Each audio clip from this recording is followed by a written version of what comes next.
오늘 날씨가 많이 그래도 좋습니다. 네, 어제 그 비가 와서 오늘 아마 더 날씨가 이제 하늘이 아주 청명한 것 같은 생각이 드네요. 항상 매년 보면 이렇게 그 봄꽃이 한창 필 때, 벚꽃은 오래 가지 않지 않습니까? 곧 떨어지거든요. 그래서 그래도 남은 일주일이나 이주일이라도 좀 만끽을 좀 했으면 좋겠는데, 매년 가만히 한번 살펴보면요, 벚꽃이 만개 할 때쯤에 야속한 봄비가 내립니다. 그래서 좀 내버려뒀으면 좋겠는데, 봄비가 와서 이 꽃잎들을 그냥 후두둑 떨어지게 만들어버려요. 이게 한편으로는 야속한데, 또 한편으로 생각하면 이게 우리에게 일깨워주는구나 하는 생각이 또 한편으로 듭니다. 이 아름다운 것은 조금 더 오랫동안 우리가 느끼고 싶고 또 감상하고 싶고, 그런 마음도 하나의 또 우리의 그 바람이고 집착이고 마음속에 어떤 한 가지에 머물고자 하는, 그래서 너무 과도하게 좋은 것에도 너무 집착하고 너무 머물면 그것 또한 문제가 될 수가 있습니다. 그래서 좋은 것이든 좋지 않은 것이든 또 옳은 것이든 그른 것이든 어느 한 극단에 우리가 집착하고 치우치게 되면 그것은 언제나 문제를 가져오더라고요. 하다못해 정말 올바른 것, 정말 이것은 진리가 분명한 것, 그거에조차 집착하게 될 때 그것은 진리성을 잃게 됩니다. 아무리 좋은 것도 거기에 집착하는 순간 그 진리 자체는 아름답지만 그 진리에 집착하는 자는 아름다울 수가 없다. 그 아카데미 나오니까 이제 좋다고 얘기도 많이 하시고 또 그렇게 하시는데, 이것 또한 과도하게 집착할 바는 없는 겁니다. 오늘은요, 아주 중요한, 오늘은 이제 벚꽃이 한창일 때라 가장 많이 오실 것을 예감하고 오늘 가장 중요한 이제 공부를 이제 준비했습니다. 아마도 오늘 제가 말씀드릴 명상 수행 방법이 불교의 가장 대표적인 그 수행 방법이고 시작이자 끝이라고 할 수 있는, 이것만을 한다면 모든 공부를 다른 것 더 굳이 찾아가려고 애쓰지 않아도 되는 아주 가장 중요한 겁니다. 많이 알고 계시는 분들은 많이 알고 계실 텐데 실망하지 마시고, 부처님께서 그 신수신법 사념처 가운데 가장 많이 법문을 하시고 또 별도의 경전을 만들어서 법문을 하시고 가장 중요하게 말씀하셨던 것이 바로 호흡을 관찰하는 호흡관입니다. 호흡을 관찰하는 것. 이것이 왜 이렇게 중요하냐면요, 먼저 이 말씀을 한번 드리겠습니다. 어떤 큰 스님께 그 큰 기업의 이제 회장쯤 되시는 분이 찾아가서 이제 부도가 나기 직전인 거예요. 그래서 큰 스님께 찾아가서, 큰 스님, 부도가 나기 직전입니다. 제가 어떻게 하면 좋겠습니까? 이렇게 할까요? 저렇게 할까요? 이 선택을 할까요? 저 선택을 할까요? 저는 어떻게 생활해야 됩니까? 물었더니 그 큰 스님께서 지금 네 호흡을 관찰해라, 그렇게 얘기를 했다는 거예요. 스님 무슨 말인지 알겠는데 지금까지 스님 그런 얘기 많이 하셨으니까 이제는 그런 게 필요한 게 아니고 당장 내일 넘어갈지 모레 넘어갈지가 왔다 갔다 하는 상황이니까 답을 주세요 라고 얘기를 했다는 거죠. 그랬더니 그렇기 때문에 얘기한다, 잘 들어라, 너 호흡을 관찰해라, 그렇게 얘기를 했다는 겁니다. 우리가 생각하기에는 그 급박한 상황 속에서 뭔가 답을 줬으면 좋겠고 그럴 텐데, 그러한 가장 급박한 상황이라고 생각하는 그 순간조차 우리가 할 수 있는 최상의 선택은 호흡을 관찰하는 거다라고 이야기를 하는 것이죠. 아주 중요한 부분입니다. 제가 여러분에게 수없이 많은 여러분들이 온갖 아픔이나 고민이나 이런 것들이 있을 수도 있는데요, 그런 많은 고민들에 대해서 제가 최상으로 할 수 있는 답변 중에 하나가 바로 이겁니다. 호흡을 관찰하라는 겁니다. 호흡을 관찰할 때 놀라운 일이 벌어집니다. 호흡이라는 것은 어떤 거냐면요. 여러분들이 태어나자마자 엄마 뱃속에서 나오자마자 쉬기 시작해서 숨을 쉬기 시작해서 어느 한순간도 숨을 멈춘 적이 없어요. 즉 호흡이라는 것은 그것 자체가 하나의 삶이고 생명입니다. 호흡이라는 것은 우리가 단 한 번도 우리와 떨어져서 있어 본 적이 없죠. 언제나 지금 이 순간 우리는 호흡을 들이쉬고 내쉬고 있는 중에 있습니다. 호흡이라는 것은 과거나 미래가 아니고 언제나 지금 이 순간에 벌어지는 생생한 삶의 현상입니다. 과거나 미래를 쫓아갈 수가 없어요. 호흡을 관찰하게 되면. 그리고 또 하나, 우리가 호흡을 가만히 관찰해 보면 우리 마음의 상태를 그대로 반영합니다. 우리가 화가 날 때 호흡이 두근두근 거리기 시작하고, 또 우리가 마음이 고요하고 평화로울 때 호흡이 그 어느 때보다 고요하고 잔잔하게 흐릅니다. 마음속에 작은 어떤 생각이 일어나는 것들 하나도 호흡에 영향을 미칩니다. 미세하게 호흡을 관찰해 보면 그 호흡 속에 이미 나의 많은 하루 일과들이 호흡이 가지런함과 고요함과 아주 거친 파도와도 같이, 호흡도 그러한 어떤 파도와도 같은 성질을 가지고 있다. 그래서 호흡을 관찰하면 내가 지금 어떤 마음이구나를 알아차릴 수 있게 되고요. 반대로 내 상황에 따라 호흡이 거칠어지고 고요해지고 하는 것처럼, 반대로 삶이 거칠어지고 힘들고 화가 나고 온갖 파도 칠 때, 그때 호흡을 관찰하게 되면 거꾸로 호흡이 우리 삶을 끌고 가기 시작합니다. 그래서 호흡이 거칠었던 호흡이, 우리가 호흡을 관찰함으로써 호흡이 고요해지기 시작하고, 호흡에 집중해서 호흡이 고요해지기 시작할 때 내 삶도 함께 고요해지기 시작합니다. 내 호흡이 고요해지면서 막 정신없고 복잡하고 풀리지 않는 온갖 과제들, 온갖 풀리지 않는 숙제와 과제들이 우리 앞에 놓여 있어요. 그것을 답을 내고는 싶은데 쉽게 답이 나오지 않습니다. 제가 누누이 말씀드리지만 그 답은 생각으로는 낼 수 없는 것들이 대부분입니다. 생각을 아무리 동원해도 거기에 답을 내지 못한다. 그때는 그야말로 우리 내면 깊은 곳에 있는 어떤 근원적인 힘, 지혜의 내면에 있는 자성삼보에 내 안에 있는 부처, 내 안에 있는 다르마, 법, 지혜, 여기에 의지해서 올바른 지혜의 답변을 들어야 됩니다. 자꾸 바깥으로 쫓아다니면서 생각을 통해서 온갖 정보를 쌓아가지고 답을 얻으려고 해서는 올바른 답이 나오지 않기 때문입니다. 호흡을 관찰하면서, 호흡을 관찰하게 됐을 때 그 호흡이 가지런해지면서, 호흡이, 이런 표현을 쓸 수 있을 거예요. 좀 방편으로 표현을 쓴다면, 호흡을 관찰하는 것을 통해서, 호흡을 통해서 깊은 내면에 있는 본래의 나, 본래의 지혜, 본래의 자성 삼보와 만나게 됩니다. 이렇게 호흡이라는 어떤 배를 타고 우리가 고해바다를 건너듯이 호흡이라는 어떤 도구를 가지고 이 배를 타고 이 호흡을 따라 들어감으로써 우리 내면의 무한한 지혜의 보고, 그곳에 우리가 접촉을 할 수가 있는 거예요. 그래서 그 호흡에 집중하게 되었을 때 그 고요함 속에 어떤 직관이나 영감이 드러나게 되기도 하고, 또 그 호흡을 타고 우리 근원과 마주했을 때 근원에서는 바다를 만납니다. 즉 우리 여러분 개개인 한 명 한 명의 사람들이 파도라고 생각했을 때, 어떤 사람은 성난 파도처럼 거친 파도의 마음 상태일 때도 있고, 또 어떤 사람은 고요한 마음일 때도 있고, 또 같은 사람도 파도가 격하게 칠 때도 있고 고요할 때도 있거든요. 우리 상황에 따라 우리의 표면에 드러나는 어떤 파도는 달라집니다. 또 사람들에 따라 다 다른 파도의 특징을 가지고 있어요.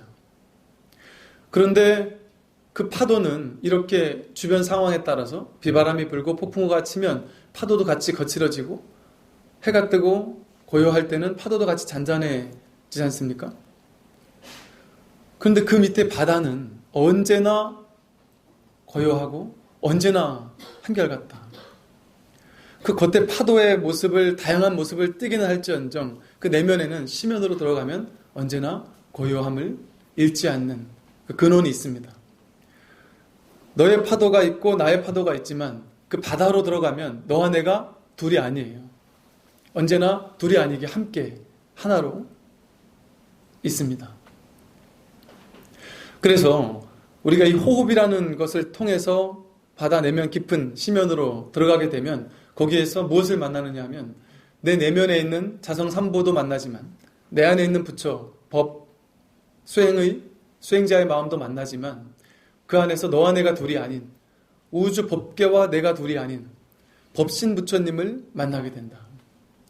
그래서 내 안에 있는 지혜의 도움만을 받는 것이 아니라 내 안에 있는 지혜가 바로 우주 법계에 가득한 지혜와 다르지 않기 때문에 우주 법계의 도움을 받기 시작합니다. 놀라운 방향으로. 어떻게 내가 한 생각 일으켰는데 상대방이 나를 도울 수 있습니까? 내가 지금 부도 나기 직전인데 호흡만을 관찰해가지고 어떻게 부도를 이겨낼 수 있겠습니까? 발로 쫓아다니면서 부도를 막으려고 하면 수백 수천 명을 만나야 될 거예요. 수백 수천 명을 만나도 될까 말까죠. 그런데 내면으로 들어가게 되었을 때 발로 뛰어다니지 않더라도 저절로 신족통이 열려서 온 우주를 다 뛰어다닌 것 이상의 신통장이 열린단 말이죠. 그래서 갑자기 놀라운 일들이 벌어질 수도 있습니다. 물론 우주법계는 그런 방식으로만 일이 되어지는 방식으로만 일을 만들어내지는 않을 수도 있습니다. 반드시 그게 호흡을 관찰한다고 잘 되진 않을 수도 있어요. 우리 눈으로 보기에.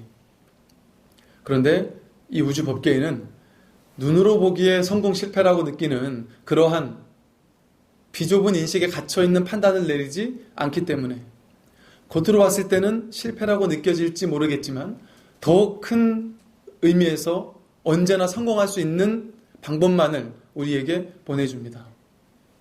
특히 이렇게 호흡을 통해서 명상을 하고 수행을 하게 되면 우리는 수행을 한다고 해서 여러분 아카데미 나온다고 해서 점점 더 좋은 일이 생기고 갑자기 하루아침에 남편이 착해지고 아들이 말을 잘 듣고 공부를 잘하고 나쁜 일들이 갑자기 없어지고 이러진 않습니다.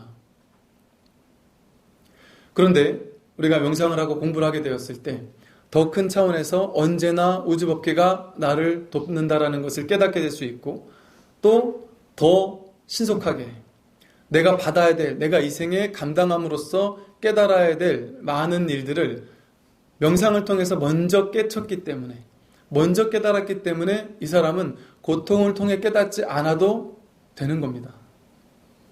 그래서 그 고통이 가볍게 왔다 가거나 작게 오거나 아예 안 올 수도 있는 것이죠. 제가 늘 말했듯이 이 세상은 고통을 통해 성장하는 업장을 소멸하는 것도 내가 악업을 지었을 때 그 악업에 대한 과보를 받아서 고통을 받음으로써 업이 소멸되지 않습니까? 이런 구조를 가지고 있어요. 고해의 사바세계라고 하지 않습니까? 그래서 사바세계, 즉 인토, 감인토라고 그러는 거예요. 감내하는 이 세계입니다. 인내하는 세계입니다.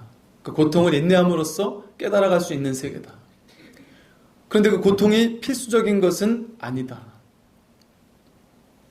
고통을 통해 깨닫기도 하지만 반드시 고통을 통해만 깨달을 수 있는 것은 아니다. 그래서 부처님께서 다 깨달음 얻으시고 중생들이 착각하고 있는 것일 뿐이구나. 이것을 고통이라고 스스로 판단하면서 꿈을 꾸고 있는 것일 뿐이구나. 저 꿈은 언젠간 깨질 것이기 때문에 우리가 꿈꾸는 사람 악몽을 꾼다고 그 꿈속에 들어가서 꿈속에 있는 그 사람을 구제해 줄 필요가 있습니까? 없습니까? 어차피 깰 거니까 굳이 꿈속에서 아파하는 사람 구제해 줄 필요가 없어요. 그러니까 여러분들도 구제받을 필요가 없습니다. 부처님께서 그것을 보셨어요. 잠깐 착각하고 있을 뿐이구나. 그러니까 굳이 구제해 줄 필요가 없구나. 이들도 모두 부처구나. 그런데 범천이 와서 권청을 한단 말이죠. 부처님, 그러더라도 이들이 고통에 빠져 있으니 건져주십시오. 그 범천이 자비롭기 때문에, 부처님은 자비롭지 못하기 때문에 범천의 권청을 받아들였고 그런 것이 아닙니다. 범천은 완전히 깨치지 못했고 중생의 이 아픔을 어떻게 하면 이 꿈과 같은 아픔이지만 이것이 진짜인 줄 알고 착각하고 있으니 이 착각을 좀 빨리 깨줄 방법이 없겠습니까? 그것을 부처님께서 해주십시오. 해도 되고 안 해도 되지만 그 부처님께서 그것을 해주기 위해서 우리에게 수행을 알려주셨고 마음 공부를 알려주셨단 말이죠. 즉 그 말은 뭐냐 하면 앞으로 있을 힘들고 고되고 고통스러운 어떤 이 지구별에서의 남은 여행을 반드시 고통을 통해서만 깨닫지 않을 수 있다. 명상을 통한다면, 호흡관을 통한다면 아름다운 삶을 통해서도 깨달을 수 있다. 여러분, 시한부 인생을 사는 사람이 막 고통을 느끼다가 어느 순간 이제 시간이 지나면서 이걸 받아들인다 그러죠. 그래서 그래, 내가 이제 죽는 것을 온전히 받아들이는 때가 온다 그럽니다. 근데 시한부 인생이라는 것을 받아들임과 동시에 깊은 평화가 찾아온다 그래요. 깊은 고요함이 찾아와서 갑자기 하나하나 모든 것이 아름다워지기 시작한다 그럽니다. 병원에 있는데 아침에 눈을 떴을 때 창밖에서 비춰오는 햇살이 이렇게 따스하고 이렇게 경이롭고 이렇게 놀라울 수가 있구나. 나는 지금까지 인생을 살면서 이렇게 아름다운 햇살을 왜 느끼지 못하면서 어리석게 사는 것일까? 밖에 산책하러 나갔을 때 피는 꽃이 이렇게 아름다울 수 있구나. 불어오는 바람이 내 몸에 내 뺨을 스치는 이 촉감이 이렇게 감동스러울 수 있구나 라는 것을 깨달으면서 바람 한 줄기를 맞으면서 눈물을 흘린다 그럽니다. 제가 봄에 벚꽃이 흩날릴 때 그리고 어느 가을에 산을 가는데 문득 낙엽이 한 몇 개의 낙엽이 바람이 휙 불어와서 몇 개 낙엽이 이렇게 다 떨어지는 거예요. 그런데 몇 개의 낙엽이 그냥 떨어지고 있는데 이 잔잔한 그 피아노 반율의 어떤 음악이 막 어디선가 이렇게 들려오는 것 같은 착각이 들 정도의 이게 쨍하는 순간, 반짝이는 순간이 드러나는 겁니다. 제가 이 마음 공부를 하고 수행을 하면서 놀라운 것 중에 하나는 똑같은 일이 벌어집니다. 똑같은 사람을 만나고 똑같이 안 좋은 일들도 있고 좋은 일도 있고 온갖 동일한 삶이 펼쳐집니다. 그런데 많은 순간에 더 많이 반짝이는 순간을 마주하게 되고 더 많이 나에게 주어진 삶을 누리고 감동하게 되고 감사해하게 되고 아무리 힘들 때라도 한 생각 탁 돌이키면 그 자리에 이 아름다운 대자연이 나를 맞이하고 있구나. 또 언제 어떤 상황이라 할지라도 이 대자연을 마주하지 못하는 상황이라 할지라도 콘크리트 벽 속에 앉아서 무언가를 하고 있는 상황이라 할지라도 호흡을 관찰하기 시작할 때 갑자기 또 다른 차원의 빛이 내 삶에 드러나기 시작합니다. 많은 사람들이 공부를 하고 하다가 이제 명상 수련 센터를 갑니다. 혹은 선원을 갑니다. 선원에 일주일에 3시간씩 시간을 내서 일주일에 3일 하루에 1시간씩이나 2시간씩 시간을 내서 선방에 가고 선원에 가서 한 30분씩 1시간씩 차를 몰아서 선원에 가서 1시간 앉아 있다가 1시간을 돌아오는 걸 매주 반복을 해서 몇 년씩 합니다. 그렇게 해서 앉아서 호흡을 관찰해요. 필요하기 때문에. 그런데 꼭 그러지 않아도 한 생각 돌이키면 지금 이 자리가 바로 선방이 될 수가 있습니다. 언제 어디서든 그 자리가 바로 선방이 될 수 있어요. 그러니까 여러분의 시간이 쭉정이처럼 쓸데없이 흐르던 시간들이 놀라운 1시간을 어렵게 가서 1시간 앉았다가 1시간 와야 되는 이 힘들어서 돈을 내고 힘을 들여가지고 가서 공부를 해야 되는 그 엄청난 노력을 그냥 지금 이 자리에서 언제나 할 수 있습니다. 차가 안 온다고 짜증내는 그 시간에, 지루하다고 생각하는 그 시간에, 무의식 중에 스마트폰을 켜서 뭔가를 자꾸 봐야 되는 그 시간에 이제 심심하지 않아도 되고 습관적으로 스마트폰만 계속 보지 않아도 되는 놀라운 시간으로 바꿀 수 있습니다. 일주일을 기다려서 아카데미를 오겠다, 이런 마음을 안 가져도 언제나 매 순간이 그 자리가 아카데미에서 배운 것들을 실습하고 실천할 수 있는 그 시간이 될 수 있다. 이 사실을 여러분 이제 수용하고 나면요, 하루하루의 삶에 이 쭉정이로 내버릴 시간이 없고요, 잠깐 이게 시간이 날 때처럼 고마울 때가 없습니다.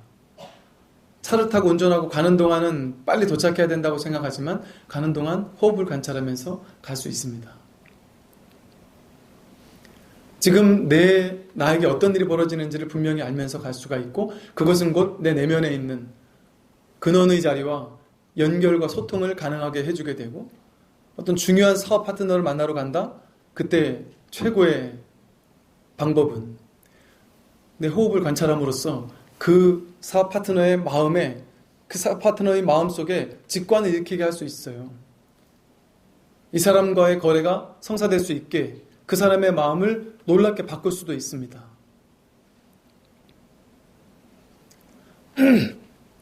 이것처럼 우리는 호흡을 통해서 우주 법계와 연결되기 시작하고 내 고통을 소멸시키기 시작합니다. 그런데 이 좋은 것을 지금 전 세계적으로 언론에서도 그렇고 수없이 많은 사람이 명상을 얘기한단 말이에요. 호흡을 관찰하라고 얘기합니다. 다 얘기합니다. 이 좋은 것을, 이 얘기 들어본 사람은 수도 없이 많을 거예요. 몇 억 인구가 넘을 겁니다. 근데 그 많은 사람들이 다 하지 못하죠. 호흡을 바라보는 것은 아무것도 아닌 것처럼 느껴지니까, 아무 도움도 안 되는 것처럼 느껴지니까. 제가 누누이 말씀드리지만 그 벽을 넘어서게 되면, 그래서 시간을 내서 하루에 처음에는 앉아서 20분, 30분도 좋고, 꾸준히 10분도 좋습니다. 5분도 좋고, 그 시간을 꾸준히 내서 조금씩 늘려나가 보시고, 또 일상생활 속에서는 언제나 1분 명상, 2분 명상을, 호흡을 관찰하는 거예요. 1분, 2분 동안. 그것을 꾸준히 해보시길 바랍니다. 또 한 가지 호흡 명상이 가져오는 놀라운 공부는 뭐가 있냐면요, 호흡을 가만히 관찰하다 보면 호흡을 내가 통제하던가요? 내가 의도를 가지고 지금부터 들숨을 쉬어야지, 지금부터 날숨을 쉬어야지 하고 내 스스로, 내 의지로 호흡을 쉽니까? 아니죠. 그냥 내가 숨 쉬려고 애쓰지 않아도 그냥 지가 알아서 쉰단 말이에요. 만약에 우리가 생각해서 숨 쉬어야지 하고 생각해서 숨을 쉰다면 우리는 벌써 죽었을 거예요. 숨 쉬는 걸 까먹어서. 근데 우리는 숨 쉬는 걸 까먹지를 않아요. 우리가 다른 것 때문에 온갖 신경이 집중되어 있는 순간에도 호흡은 지가 알아서 쉬어줍니다. 호흡을 누가 그렇게 알아서 쉬고 있을까요? 다시 말해서 그것을 찾지 못한다 할지라도 호흡을 관찰함을 통해서 내 삶을 내가 통제하는 것이 아니었구나, 내가 나라고 생각하는 어떤 존재가 내 인생을 마음대로 통제하는 것이 아니었구나, 이게 내가 나를 이끌고 가는 것이 아니구나, 내가 나라고 생각했던 것이 실체가 아닌 것이구나, 무언가 이 호흡을 저절로 쉬게 하는, 말로 할 수는 없겠지만, 내가 찾을 수는 없지만 무언가가 있구나. 그럼으로써 내가 자아에 집착을 내려놓게 됩니다. 내가 이 진짜가 아니구나 라는 것을 알게 되고, 내가 찾아야 할 무언가가 있구나, 이 호흡을 쉬게 하는 그놈이 누구지? 그게 내가 아니라면 그건 도대체 뭐가 이것을 가능하게 하는 것일까? 질문을 던지게 된단 말이죠. 그게 바로 가나선입니다. 질문을 던지는 거예요. 이것이 누구지? 이 숨을 쉬는 자가 누구인가? 생각이 일어나는 자가 누구인가? 감정을 느끼는 자는 또 누구인가? 이렇게 앉아있는 자는 누구인가? 보고 있는 자는 누구인가를 질문을 던지게 되는 그러한 계기를 마련해 줍니다. 언제나 우리에게 지금 이 순간은 있게 마련이고 숨은 끊어진 적이 없습니다. 숨은 단 한순간도 끊어지지 않았다. 그래서 호흡을 관찰하는 방법은 아주 단순합니다. 뭐 어떤 무슨 명상센터니 뭐 이런 곳에 보면, 또는 뭐 단전호흡이니 이런 데 보면 호흡을 고요하게 해야 된다. 숨을 천천히 들이쉬고 천천히 내쉬어야 된다. 그래서 이 호흡이 어떤 사람은 막 한 번 호흡하는데 막 몇 분이 걸리기도 하고 아주 가늘어지기도 한다. 그래서 그렇게 해야 된다. 뭐 이렇게 가르치는 곳도 있던데 그렇지 않습니다. 부처님 가르침에서 호흡을 관찰하는 방법은 호흡을 내버려 두는 거예요. 지금까지 내버려 뒀던 것처럼 호흡을 내버려 두는 겁니다. 호흡을 통제하려고 드는 것이 아닙니다. 다만 지금까지는 호흡이 지 혼자 쉬었고 나는 호흡이 어떻게 쉬고 있는지를 몰랐다면 이제는 알기 시작하는 거예요. 보기 시작하는 겁니다. 아, 호흡이 이렇게 들어오고 이렇게 나가고 있구나 라는 것을 이제 인식하는 겁니다. 보고 있는 겁니다. 호흡이 들어올 때 들숨이 쉬어진다는 걸 그저 보기만 하면 돼요. 호흡이 나갈 때 나간다는 걸 보기만 하면 되고, 때로 화가 났을 때 호흡이 거칠어진다면 내 호흡이 거칠어졌다는 것을 알고 있으면 됩니다. 보고 있으면 됩니다. 그 호흡이 가늘어지지 않는다고 해서 나를 탓할 필요가 절대 없다. 호흡이 깊이 아랫배까지 막 끌어내려지지 않는다고 해서 나를 탓할 필요가 없습니다.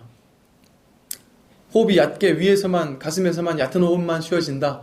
그걸 가지고 나 자신을 뭐라고 할 필요도 없어요. 괜찮습니다. 가슴으로 쉬어도 괜찮고 아랫배로 내려와도 괜찮고 아무 문제 없습니다. 언제나 여러분은 옳고 언제나 아름답다.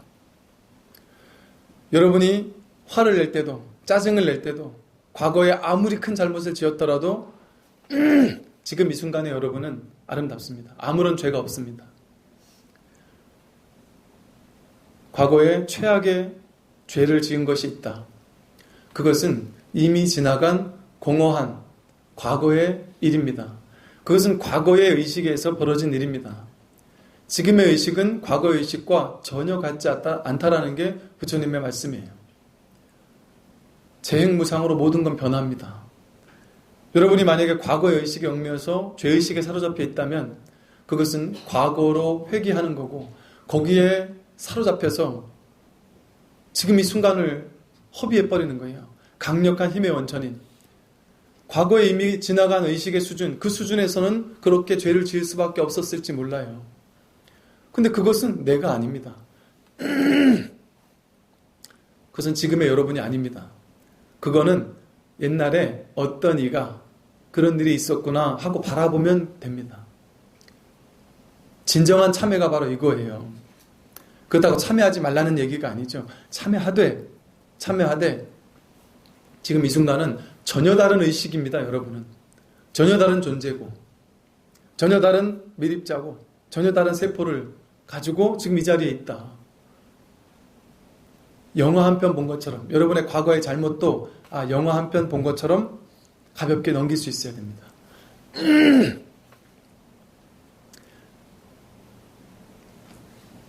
그와 같이 지금 이 순간에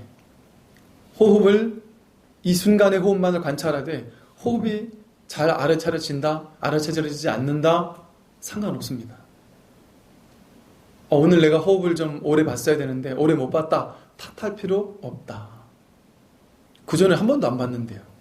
배우기 전에는 한 번도 안 봤는데 그럼 다 나쁜 놈들인가요?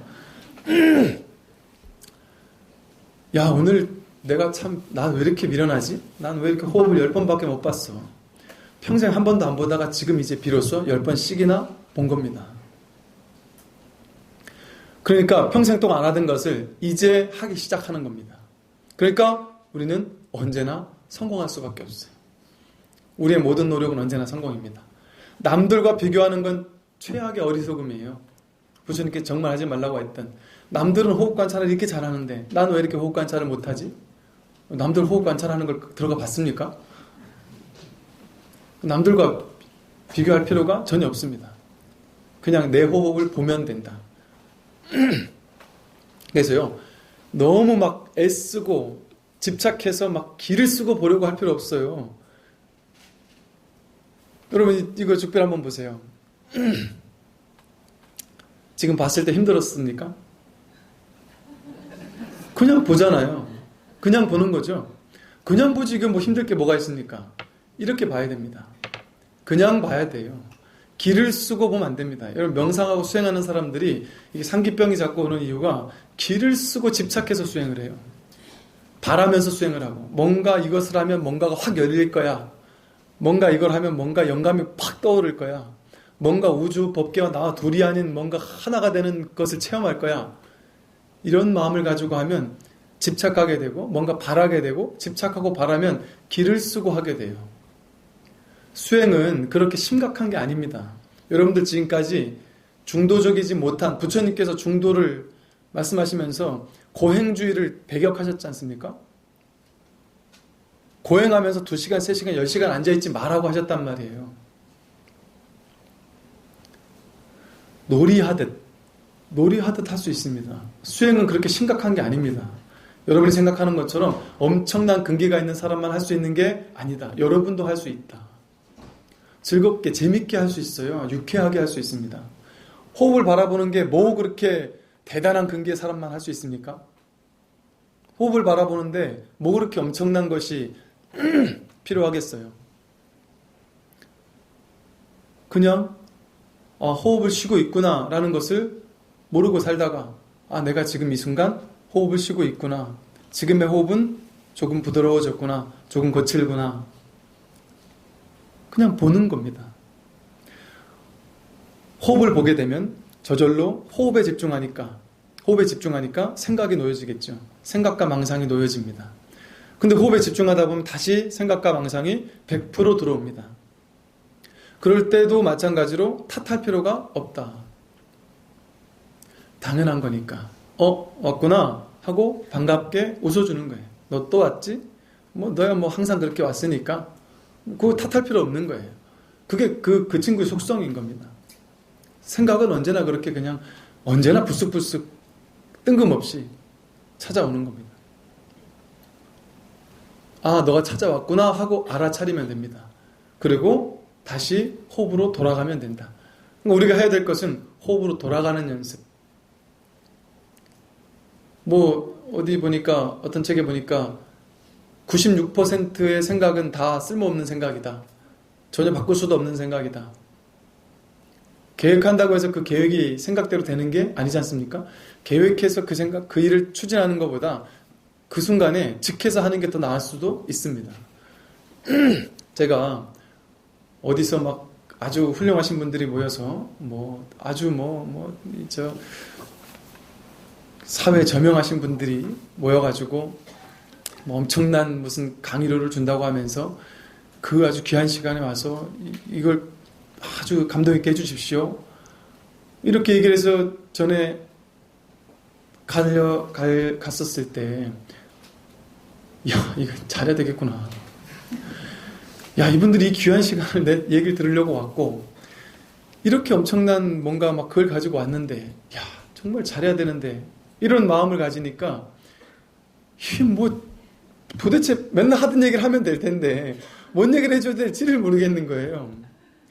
그 1시간 안에 그 엄청난 얘기를 해달라고 하면서, 그러니까, 참, 어떻게 얘기를 해야 이 1시간에 정말 이 사람들을 해줄 수가 있을까? 온갖 생각이 드는 거예요. 근데 그 생각을 탁 내려놓고 나니까, 그래, 내가 뭘 그렇게 엄청난 얘기를 해줄 수가 있겠나? 그 시간 동안. 그냥 탁 내려놓고, 났더니만 그냥 편하게 맨날 하던 얘기를 그냥 했단 말이죠. 그러니까 제가 그래요. 이렇게 이제 예전에는 일요법회를 할 때도 PPT로 일요법회 준비를 다 해서 딱 PPT를 만들어가지고 하나하나 보여줘 가면서 이게 설법을 했었어요. 근데 의외로 저 딴에는 엄청 열심히 만들고 무슨 동영상도 잘라 갖다 붙이고 뭐 사진도 갖다 붙이고 뭐 해서 이렇게 탁탁 아주 멋있게 착착 했단 말이죠. 그런데 의외로 많은 분들이 꼭 그렇게 하셔야 되겠습니까? 꼭 그렇게 PPT를 하셔야 되겠, 이거 좀 안 해주실 수 없겠느냐고. 저는 깜짝 놀랐어요. 저는 다들 너무 좋아할 줄 알았습니다. 그런데 이제 설법을 들어보셨던 분들이 PPT로 이렇게 하니까 이게 오히려 인위적이라는 거예요. 다 계산해놓고 생각해놓고 그것을 와서 이렇게 하다 보니까 이게 자연스럽게 넘어가질 못하고 그 다음 PPT를 넘어가면 또 그 얘기를 또 시작해야 되고 그 다음 PPT 넘어가면 또 그것도 시작해야 되고 이게 자꾸 분산이 된다는 거예요. 집중이 안 되고. 그래서 그냥 이걸 PPT를 탁 내려놓고 하니까 또 좋고, 또 한 번은 그냥 그날은 어느 날 갑자기 그 질문하시는 분이 계셔서 그날 준비한 것을 이야기를 못하고 그 법회 직전에 그분이 질문하신 것에 대해서 얘기를 했고, 그러고 나서 또 다른 분이 한 분 더 그 관련해 질문하시길래 그 질문을 답변을 드렸어요. 그랬는데 아무 준비 안 하고 시작한 거였는데 오히려 저 스스로도 더 우리 집중이 되고 몰입이 되고 또 그분들도 더 좋았다고 하시는 거예요. 제가 좀 놀랐습니다. 이렇게 철저하게 준비를 했을 때는 오히려 그냥 그렇다가 별 생각 없이 가서 이야기를 했는데 오히려 더 좋았다고 하니, 이렇게 열심히 만들었을 때는, 이렇게 열심히 준비했을 때는 그냥 그랬는데 준비 없이 가서 이야기하니까 더 나을 수도 있구나. 철저하게 생각하고 계획해야지만 되는 것이 아니다.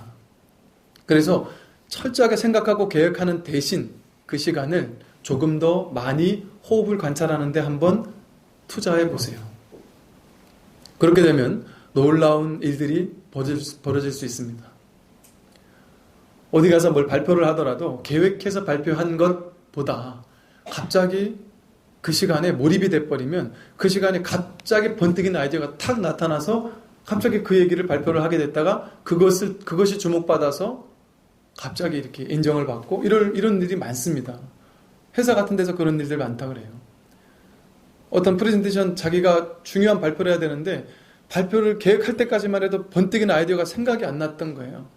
근데 이걸 잘못하면 자신은 진급에도 영향이 있고 참 힘들단 말이죠. 근데 그 준비 다 해놓고 나서 결과적으로는 좋은 게 안 나왔어요. 안 나와서 그냥 적절히 요 정도만 해야지 하고 어차피 나는 안 되는구나 하고 그냥 탁 포기를 해버렸어요. 이분이 탁 포기를 하고 그냥 준비한 것만 열심히 하자 하고 완전 내려놓고 나니까 이게 임원들이 있는 앞에서 다 마음을 내려놓고 그냥 이렇게 하다 보니까 릴렉스가 되는 거예요. 잘해야 되겠다는 생각이 놓여지니까 그냥 쭉 보고 하다 보니까 갑자기 몰입이 되었어요. 그래서 막 보고를 하다 보니까 갑자기 여기 몰입이 됐는데 갑자기 그 순간에 퍼뜨기는 아이디어가 탁 떠오르는 겁니다. 그래서 여기에는 싫지 않았지만 이러이러한 것을 우리가 어떻게 할 수 있습니다 라고 했던 그 한마디가 그 PPT 전체를 지배하는 하나의 아이디어가 되어서 그 사람의 발표가 놀라운 발표가 되었다는 거죠. 이런 일들이 벌어집니다. 계획적으로 생각으로 만들어냈던 것들은 그러한 것을 만들어내지를 못해요. 저도 이렇게 설법을 할 때 보면요, 제가 이제 설법한 것을 끝나고 제가 이렇게 녹취록을 제 스스로 한 번씩 항상 봅니다. 근데 왜 그러냐면 제가 준비해서 했던 이야기들은 언제나 그렇게 저를 놀라게 하지는 않아요. 근데 많은 경우에 글을 쓸 때도 그렇고요.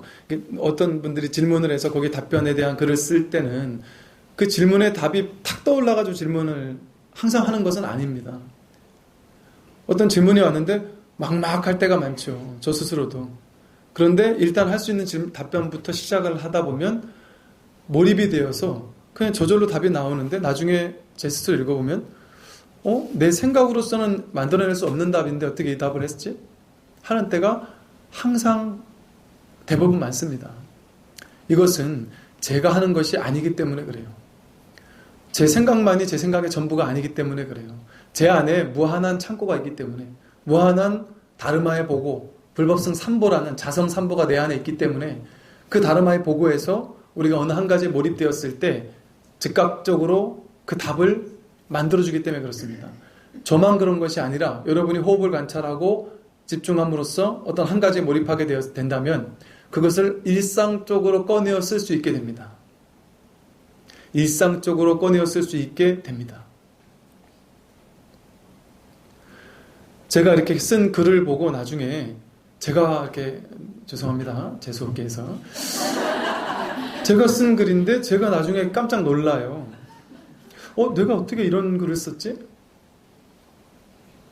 그러니까 그 글이 항상 보면 제가 쓴 글이 아닙니다. 제가 썼지만 제가 쓴 글이 아니구나. 이건 내가 쓴 글이 아니구나. 나의 아상, 나의 에고가 쓴 글이 아니구나. 라는 것을 알게 됩니다.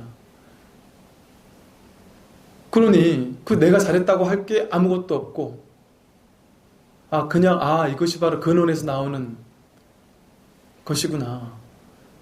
그렇지 않으면 어떻게 그런 어떤 이 영감들이 나올 수가 있겠습니까? 근데 이런 영감들이 몰입을 했을 때 누구에게나 일어난다. 그런데 잠깐 호흡을 관찰하고 명상을 하고 수행을 하게 됐을 때 그런 것들은 더욱더 일상적으로 일어나기 시작합니다. 생각으로 삶을 꾸려가던 것이 뒤바뀌어서 영감과 직관이, 놀라운 영감과 직관이 나를 끌어가는 힘으로 작용을 한다. 그 접촉점, 나와 근원의 다르마, 근원의 지혜가 나를 이끌고 가게 하는 그 접촉점, 그게 바로 호흡입니다. 호흡을 통해서 우리는 그 안으로 들어갈 수 있는 길을 발견한다.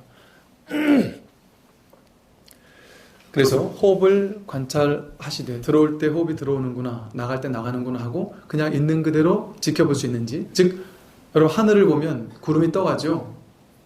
어떨 땐 구름이 많고 어떨 땐 구름이 적고 어떨 땐 구름이 빨리 떠가고 어떨 땐 천천히 떠갑니다. 근데 그 구름의 바탕은 언제나 파란 하늘 그 자체죠. 먹구름이 뜰 때도 있지만 그 구름만 왔다 갔다 흘러갈 뿐이지 하늘은 그대로지 않습니까? 그것처럼 여러분 마음도 마찬가지입니다. 온갖 것이 오고 가지만 언제나 그대로다.